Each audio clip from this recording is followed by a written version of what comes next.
In the middle of a huge controversy over reports alleging a Facebook executive was biased towards the members of the ruling BJP, the government has written to Mark Zuckerberg alleging quite the opposite. Union Minister Ravi Shankar Prasad, in a sharp letter to the Facebook founder, alleged that the employees of the social media giant are on record abusing Prime Minister Narendra Modi and senior cabinet ministers while still working in Facebook India and managing important positions. However, he said there were attempts through selective leaks to portray a different reality. The indifference in India's political process through gossip, whispers and innuendo is condemnable.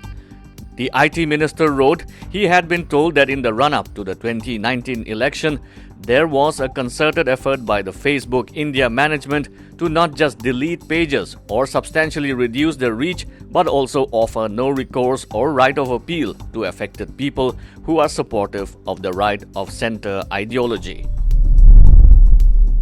All Assam Students' Union (ASU) held a torch rally yesterday to protest against Citizen Amendment Act (CAA) in Dibrugarh. Last month, the student body took out a massive motorcycle rally in Dibrugarh, the hometown of Chief Minister Sarbananda Sonowal, to protest the centre's decision to include Assam within the ambit of the Act, claiming that it violates one of the primary clauses of the Assam Accord.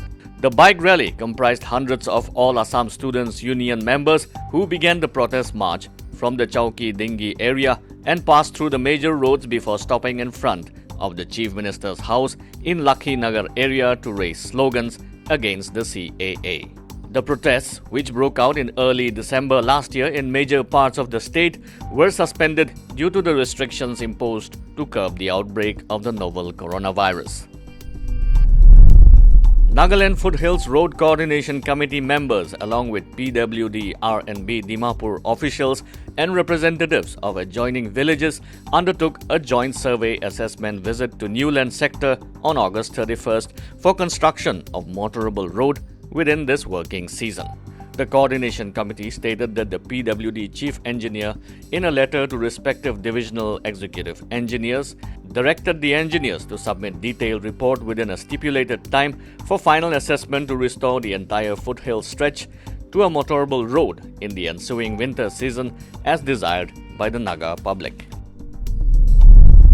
The Mizoram government has distributed free ration to over 1.5 lakh families under the Pradhan Mantri Garib Kalyan Yojana (PMGKY) to tackle food crisis during the coronavirus-induced lockdown. State Food, Civil Supplies and Consumer Affairs Minister K. Lalrinliana said, replying to a question from lone BJP legislator Dr. B.D. Chakma on the first day of the three-day assembly session, Lalrinliana said altogether 1,55,558 families of Antyodaya Anna Yojana and priority households were provided free rations under the PMGKY for 4 months from April to July.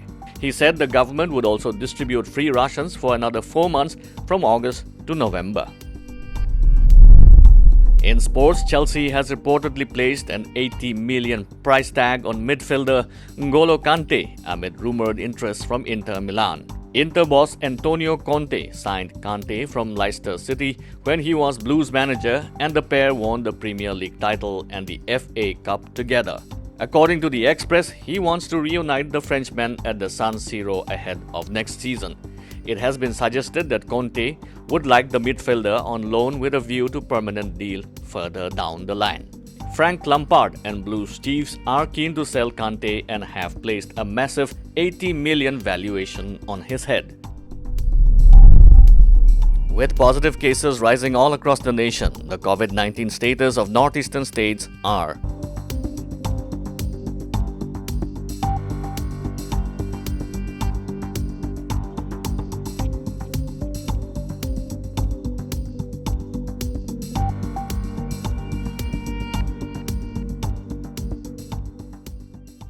like, subscribe and hit the bell icon for all the latest news that matters and stories that inspire.